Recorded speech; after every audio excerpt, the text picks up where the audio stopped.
Rupanya engkau berniaga, jaga di pasar karya ramai sekali. Engkau berjumpa kepada orang tua berkelahi. Benar sekali, Putra. Saudagar berlari kepada nahodam dari negeri. Benar sekali. Maka engkau tangkap, maksud engkau akan bawa kemari. Benar sekali. Kalau begitu, bawa orang dua itu kemari.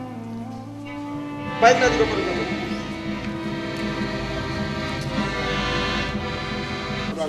Inilah tuanku, Putra.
Di Muluk dari tahun 48. Umur aku 18 tahun. Nah, sekarang masih main. Nah, sekarang ini sudah sejumlah main di Muluk ini 2012. Aku ini berpikir susah sebenarnya. Tapi apa boleh buat? Sedangkan aku sehari-hari tapi lain jalur. Dapat ikan dikit-dikit. Maka itu aku pikir bagaimanalah kalau pemerintah pajak bantu aku untuk nafkah aku makan sehari-hari. Nah itu yang kuharapkan karena aku sangat tua.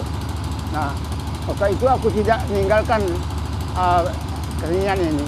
Karena kesenian ini ya benar-benar di aku merantau kalau karena di aku itu hidup. Kesenian kalau mujur ada bantuan dengan aku.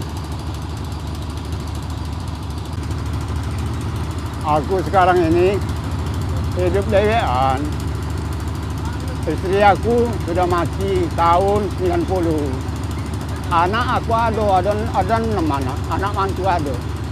Cuman karena tidak mampu galau, cukup dia baik. Ada juga mantu aku ada kadar. Jadi pencarian aku lain menjalo itulah. Kalau dapat ya, nah itulah yang kerjaan aku. Dan aku ini sekarang menderita. Deritanya nak masak dede, nak nyebut banyu. Nah itulah pendapatan.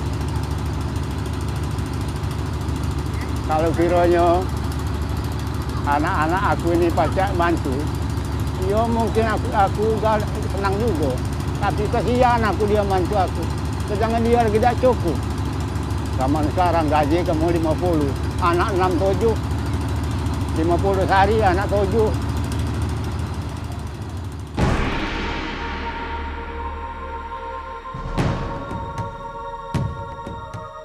Wakdul tidak pernah menyerah dengan pahitnya kehidupan. Meskipun dengan kondisi fisik yang mulai rentah, ditambah dengan pendengarannya yang sudah cukup menurun, ia tetap bersemangat menjalani hari-harinya. Meskipun sebenarnya itu terpaksa harus dilakukan.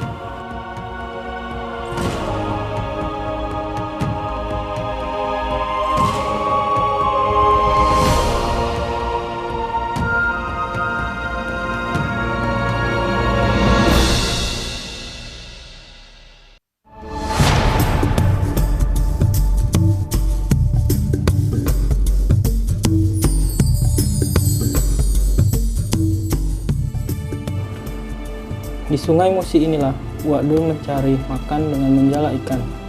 Sungai Musi memang masih menjadi sumber kehidupan oleh sebagian masyarakat di Kota Palembang.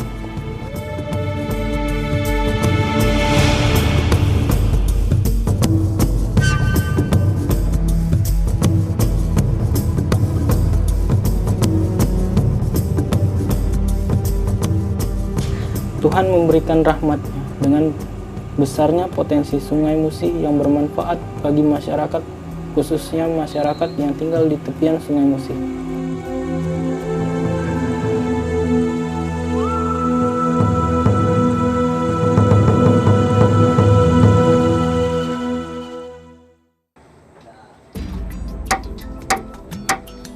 Tidak terasa 20 tahun lebih, Wak Dul hidup sebatang kara. Sejak ditinggal almarhumah sang istri di tahun 1990, selang tahun berikutnya, keenam anaknya pun meninggalkan orang tua ini dengan alasan ekonomi.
Demoluk itu benar-benar diakui oleh masyarakat, menjadi kesenian Sumatera dan Palembang, juga membawa sejarah.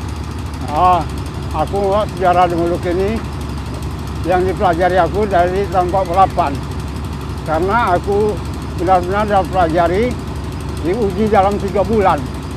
3 bulan baru ditanya bagaimana cara-cara Demoluk.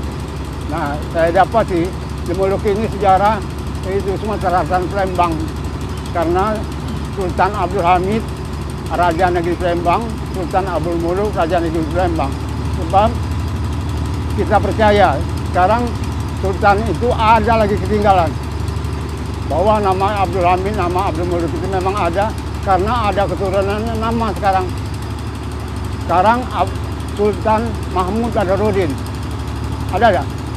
Itu raja keturunan tanah di Palembang. Jadi saya percaya benar-benar Demoluk itu sejarah. Maka itu saya mengamalkannya, saya membawa cerita itu, benar-benar saya percaya. Karena adat-adat itu ada zaman dulu, zaman sekarang ada. Nah, itu dia Wak Ien. Wak Dul memang hidup sendiri, namun ia merasa tidak sendiri di dunia ini. Tetangga dan teman-teman di teater Dul Muluk tetap setia mendampingi dan bertandang ke rumah Wak Dul. Ia adalah Wak Yeng, salah satu pelakon Dul Muluk yang berkarakterkan pria yang punya humor tinggi dan pembuat masalah.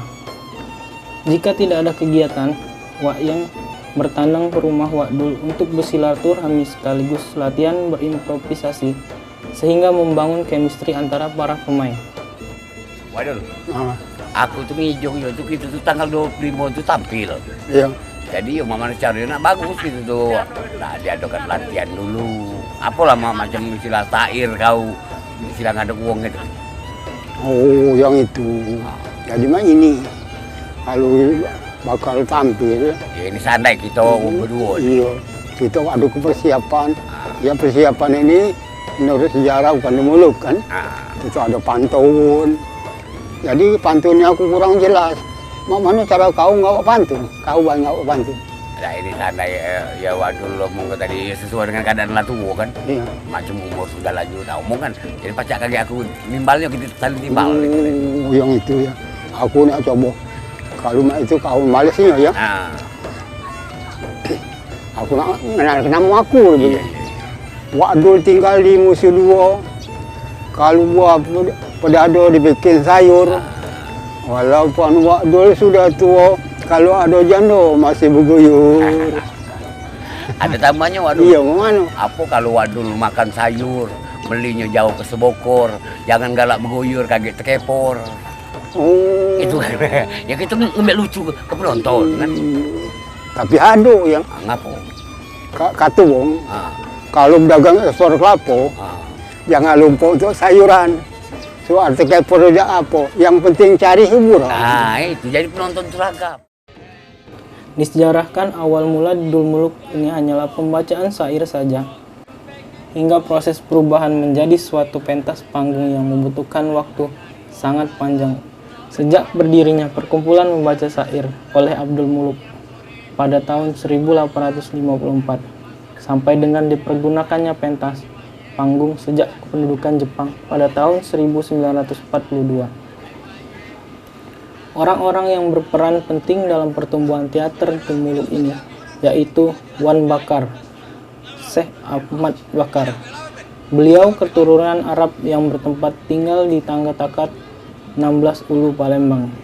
Agar lebih menarik, pembacaan syair tidak dilakukan sendiri, tetapi ditambahkan dengan beberapa orang, disesuaikan dengan peran lakon yang dibawakan. Mereka membaca syair bergantian sesuai dengan urutan dialog pemeran. Dan untuk lebih menarik minat penonton, pagelaran ini diberi iringan musik gambus dan rebana.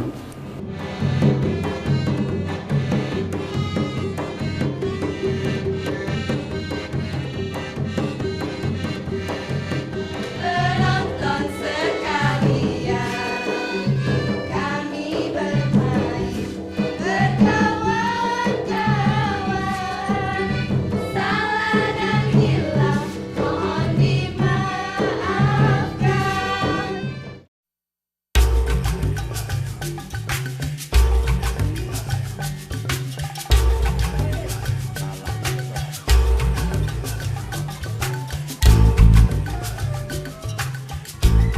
Secara tradisi, biasanya para pemain dari Dul Muluk harus melakukan suatu sesajian atau ritual. Dikarenakan di setiap tanah yang kita pijak pasti ada yang menunggunya. Jadi sebab itulah diadakannya suatu ritual penolak bala agar tidak terjadi sesuatu hal yang tidak kita inginkan. Ritual tersebut tidak boleh diketahui oleh penonton. Akan tetapi sesajian yang disajikan di sini berdasarkan tingkat kesulitan sesuai dengan lakon yang akan dimainkan, seperti ayam, nasi kunyit sepucung, kembang, bunga 7 rupa dan 7 warna. Tidak boleh menggunakan bunga cempaka biring, jeruk nipis beberapa buah, dan kemenyan secukupnya. Pembicaraan dari kawan-kawan mengatakan Dul Muluk ini sudah punah. Itu tidak sama sekali, malahan sampai sekarang lebih naik lagi, lebih hidup lagi daripada yang lalu. Terutama sekarang ini saya sebagai seniman Dul Muluk, langsung juga sebagai pembina, bahkan juga sebagai pelatih, terus mengajar kepada anak-anak mahasiswa, ada SMP, ada SMA, ada yang umum. Bahkan sekarang ini saya sebagai pengajar seni nasional Dul Muluk, yaitu Teater Daerah Sumatera Selatan itu Dul Muluk di Universitas Kejayati, yaitu dosen sudah kira-kira 7 tahun sampai sekarang. Malahan anak-anak itu saya giring untuk diajak melestarikan budaya kita, yaitu budaya tradisional di Sumatera Selatan. Ya, terima kasih alhamdulillah dengan adanya mereka mencintai budaya ini, mereka benar-benar itu serta melestarikan budaya kita itu di Sumatera Selatan ini. Mereka tetap lanjut, tetap melestarikan budaya kita ini. Ikut Dul Muluk ini dari tahun 2003-an rasanya lah sudah produktif di situ. Sebelumnya namun dari sebelum sekolah aku sudah mulai ikut Dulci. Dulu itu namanya Dul Muluk kecil. Jadi anak-anak SD main Dul Muluk. Tapi saat ini belum ada yang kayak aku dulu Dulci. Kalau saat ini Dul Muluk masih sangat digemari oleh masyarakat Kota Palembang dan Sumatera Selatan. Karena Dul Muluk ini selain di Palembang juga kadang-kadang masuk ke Oki, kayak Kayu Agung, terus tuh masuk OI, ada juga di daerah Muara ini masuk juga. Jadi masih ada di hati masyarakat.